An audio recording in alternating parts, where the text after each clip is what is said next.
আসসালামু আলাইকুম। ফরহাদ প্লাস পেজের পক্ষ থেকে আপনাদের সকলকে শুভেচ্ছা। আশা করি সকলে ভালো আছেন। আজকে আমি সমাজ নিয়ে আলোচনা করব। ব্যাকরণের অত্যন্ত গুরুত্বপূর্ণ একটি বিষয় আছে সমাজ। পরীক্ষায় সমাজ থেকে একাধিক প্রশ্ন আসে। তো সমাজ সম্পর্কে আমরা সুস্পষ্ট ধারণা না থাকলে পরীক্ষায় শতভাগ প্রশ্নের সমাধান করতে পারবো না। এজন্য আমাদের সমাজ সম্পর্কে অত্যন্ত সুস্পষ্ট একটা ধারণা থাকতে হবে। আমরা জানি যে সমাজ সাধারণত ৬ প্রকার: দ্বন্দ্ব, কর্মধারায়, তৎপুরুষ, বহুব্রীহি, দীর্ঘ, অব্যয়ভাব, এই ৬টি, এবং এর সাথে আরও একটি সমাজ রয়েছে, সেটা হলো প্রাদি সমাজ। এই প্রাদি সমাজ থেকেও অসংখ্য প্রশ্ন এসে থাকে পরীক্ষায়। এজন্য আমরা এই প্রাদি সমাজ সহ ৭টি সমাজ সম্পর্কে আজকে বিস্তারিতভাবে জানবো। তো এই ৭টি সমাজকে ২টি স্টেপে ভাগ করে আমি আলোচনা করব, যাতে আমাদের বোঝার অত্যন্ত সহজ হয়। তো আমি শুরু করছি। সমাজ প্রধানত ৬টি, এবং এর সাথে একটি সমাজ রয়েছে প্রাদি সমাজ। মোট ৭টি সমাজ রয়েছে। প্রথমে আমরা দ্বন্দ্ব সমাজ, বহুব্রীহি সমাজ এবং অব্যয়ভাব সমাজ সম্পর্কে আলোচনা করব। দ্বন্দ্ব সমাজ হচ্ছে যে সমাজের উভয় পদই প্রাধান্য থাকে, যেমন মা বাবা। মা ও বাবা, এখানে মা বাবা একটি দ্বন্দ্ব সমাজ। এই সমাজটির দুটি পদই প্রাধান্য লাভ করেছে, মা ও বাবা। পূর্বপদ, পূর্বপদ এবং পরপদ। এখানে দুটি পদেই প্রাধান্য লাভ করেছে। দ্বন্দ্ব দ্বারা আমরা বুঝি যে দুটি সমাজের এক ধরনের প্রতিযোগিতার মতো, যেমন পূর্বপদ এবং পরপদ দুটি পদেই প্রাধান্য লাভ করতে চায় এবং লাভ করে থাকেও করে, এবং দুটির অর্থই সমানভাবে প্রকাশ করে। এই জন্য এই সমাজটিকে দ্বন্দ্ব সমাজ বলা হয়ে থাকে। মা ও বাবা, এটি হচ্ছে একটি দ্বন্দ্ব সমাজ। মা বাবা, তারপরে চাচা চাচি, চাচা চাচি, চাচা চাচি, তারপরে ঝড় বৃষ্টি,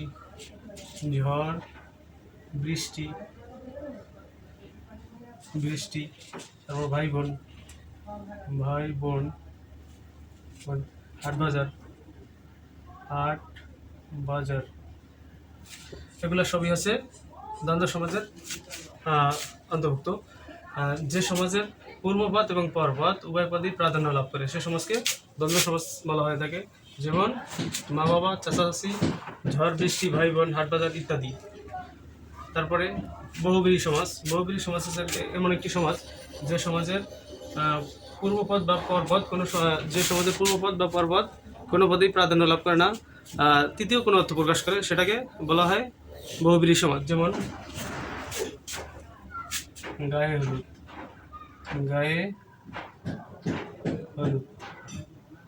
এখানে গায়ে আছে পূর্বপদ এবং পরপদ বা উত্তরপদ। পরপদকে উত্তরপদ বলা হয়ে থাকে। তাহলে পূর্বপদ বা পরপদ দুটি পদের কোনো পদেরই অর্থ প্রকাশ করে না, তৃতীয় কোনো একটি অর্থ নিয়ে আসে, তখন সেটাকে বলা হয় বহুব্রীহি সমাজ। যেমন গায়ে দ্বারা গায়েকেও বোঝানো হয় না, এবং হলুদকেও বোঝানো হয়নি। এখানে গায়ে হলুদ দ্বারা একটা বিশেষ অর্থ প্রকাশ করা হয়েছে। গায়ে হলুদ দ্বারা এখানে অনুষ্ঠান বোঝানো হয়েছে। এখানে গায়ে হলুদ দ্বারা অনুষ্ঠানকে বোঝানো হয়েছে, এই জন্য এটা হচ্ছে একটি বহুব্রীহি সমাজ। যেহেতু এটা পূর্বপদ এবং পরপদের কোনো অর্থই গ্রহণ করেনি। তারপর হাতে খড়ি, হাতের দ্বারা হাতকে বোঝানো হয়নি, এবং খড়ি দ্বারা কোনো খড়িকেও বোঝানো হয়নি। এখানে হাতে খড়ি দ্বারা আমাদের প্রাথমিক জ্ঞানকে বোঝানো হয়েছে। আমরা প্রাথমিক অবস্থায় যে জ্ঞান অর্জন করেছি সেটাকেই বোঝানো হয়েছে হাতে খড়ি দ্বারা প্রাথমিক জ্ঞানকে বোঝানো হয়েছে। এজন্য এটা হচ্ছে একটি বহুব্রীহি সমাজের অন্তর্ভুক্ত। আচ্ছা, এরপর হচ্ছে অব্যয়ভাব সমাজ। অব্যয়ভাব সমাজে পূর্বপদের অর্থ প্রাধান্য পায়, পরপদের অর্থ প্রাধান্য পায় না, এজন্য এটাকে অব্যয়ভাব সমাজ বলা হয়। যেমন আমরণ।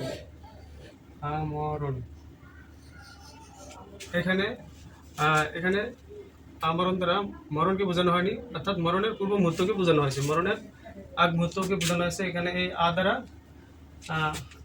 পূর্বপদটি দ্বারা এখানে মরণের পূর্ব পর্যন্ত বোঝানো হয়েছে। এই জন্য এটি হচ্ছে একটি অব্যয়ভাব সমাজ, কারণ অব্যয়ভাব সমাজের পূর্বপদের অর্থ প্রাধান্য দেওয়া হয়ে থাকে। তারপরে উপজেলা, অনুরূপভাবে জেলা দ্বারা কোনো জেলাকে বোঝানো হয়নি। এটি উপদ্বারা একটি ছোট্ট অংশকে বোঝানো হয়েছে। জেলার একটি ক্ষুদ্রতম অংশকে বোঝানো হয়েছে উপজেলা, জেলার ক্ষুদ্রতম অংশ। এখানে উপ অর্থটি গ্রহণ করেছে, তাই এটি একটি অব্যয়ভাব সমাস। এরকম আরও একটি উদাহরণ হলো উপগ্রহ। উপগ্রহ উপগ্রহ দ্বারা গ্রহ বোঝানো নেই, কিন্তু গ্রহ সাদৃশকে বোঝানো হয়েছে। গ্রহ সাদৃশ উপগ্রহ গ্রহের মতোই দেখতে, যেমন পৃথিবী একটি গ্রহ, এটির মতো দেখতে চাঁদও একটি গ্রহ, কিন্তু চাঁদ আর পৃথিবী এক নয়। তাই এটাকে একটি উপগ্রহ বলা হয়। উপগ্রহ একটি অব্যয়ভাব সমাস।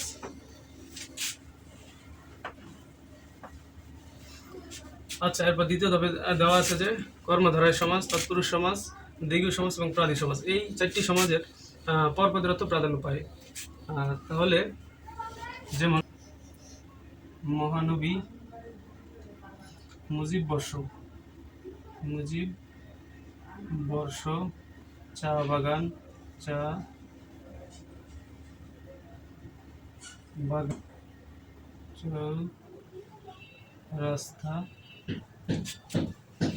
চৌরাস্তা এবং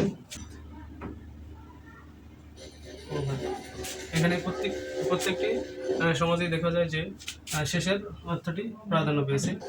আর যে সকল সমাজের শেষ পদের অর্থ প্রাধান্য পায়, সে সকল সমাজ হয়ে থাকে কর্মধারা সমাজ, তৎপুরুষ সমাজ, দ্বিগু সমাজ এবং প্রাদি সমাজ। এর যে কোনো একটি হতে পারে। কখন প্রাদি সমাজ হয় এবং কখন দ্বিগু সমাজ হয়, কখন তৎপুরুষ সমাজ হয় এবং কখন কর্মধারা সমাজ হয়। তাহলে এখানে রয়েছে চৌরাস্তা, চারটি রাস্তার সমাহার। চৌদ্বারা চৌরাত্তর প্রাধান্য পায়নি, এখানে রাস্তার অর্থ প্রাধান্য পেয়েছে, রাস্তাকে বোঝানো হয়েছে। চৌরাস্তা মানে চারটি রাস্তার সমাহার, যেখানে মিলনস্থলকে চৌরাস্তা বলা হয়। তাহলে যখন এখানে একটি চারটি রাস্তা বা সংখ্যাবাচক শব্দের উল্লেখ রয়েছে রাস্তার পূর্বে, যখন কোনো উপসর্গের পূর্বপদ সংখ্যাবাচক শব্দ হবে, তখন সেই পদটি দ্বিগু সমাজে রূপান্তরিত হয়। তারপরে প্রভাতে এখানে একটি উপসর্গ রয়েছে, পরে একটি উপসর্গ রয়েছে। যে সকল সমাজের শেষ পদের অর্থ প্রাধান্য পায় এবং শুরুতে একটি উপসর্গ থাকে, পূর্বপদের উপসর্গ থাকে, তখন সেটিকে প্রাদি সমাজ বলা হয়। তাই যেহেতু প্রভাতের পূর্বে একটি পুরো উপসর্গ রয়েছে, তাই এটি হচ্ছে একটি প্রাদি সমাজ। এরপরে কর্মধারা এবং তৎপুরুষ সমাজ। তাহলে কর্মধারায় তৎপুরুষ সমাজের পূর্বপদে একটি বিভক্তি থাকবে, তাহলে সেটি হবে তৎপুরুষ সমাজ। আর যদি বিভক্তি না থাকে, তাহলে এটি হবে কর্মধারা সমাজ। তাহলে আমরা দেখি, যেমন এখানে চা বাগান দ্বারা কি বোঝানো হয়েছে? চা বাগান হচ্ছে চায়ের বাগান, অর্থাৎ চা দ্বারা চায়ের বাগানকে বোঝানো হয়েছে। এখানে চায়ের বাগানের ভিতরে আমরা এখানে একটা বিভক্তি দেখতে পাচ্ছি যে র, এখানে ষষ্ঠী বিভক্তিতে র বা এর থাকে। তাহলে এখানে ষষ্ঠী বিভক্তির আমরা র দেখতে পাচ্ছি। যেহেতু চা বাগানের চায়ের ভিতরে র বা এর রয়েছে, তাই এটি একটি তৎপুরুষ সমাজ, কেননা তৎপুরুষ সমাজের পূর্বপদে একটি বিভক্তি থাকে। আর যদি বিভক্তি না থাকে, তাহলে সেটা হয় কর্মধারয় সমাজ। যেমন মহানবী, এখানে যদি মহার র হয়, তাহলে মহার হয়ে যায়। তাহলে মহার কখনো হতে পারে না। মহানবী অথবা মুজিব বর্ষ, এই দুটির মাঝে কখনো বিভক্তি হতে পারে না। যেহেতু মহানবী এবং মুজিব বর্ষ এদের ভিতরে কোনো বিভক্তি নেই, তাই এই দুটি হচ্ছে কর্মধারয় সমাজ। মহানবী, মুজিব বর্ষ এগুলো হচ্ছে কর্মধারয় সমাজ। তো আশা করি ক্লাসটি বোঝাতে পেরেছি। তো এই ছিল আজকের ক্লাস। তো পরবর্তী কোনো ক্লাস নিয়ে আবার হাজির হবো আপনাদের সামনে। ততক্ষণ পর্যন্ত সকলে ভালো থাকেন, সুস্থ থাকেন। আল্লাহ হাফিজ।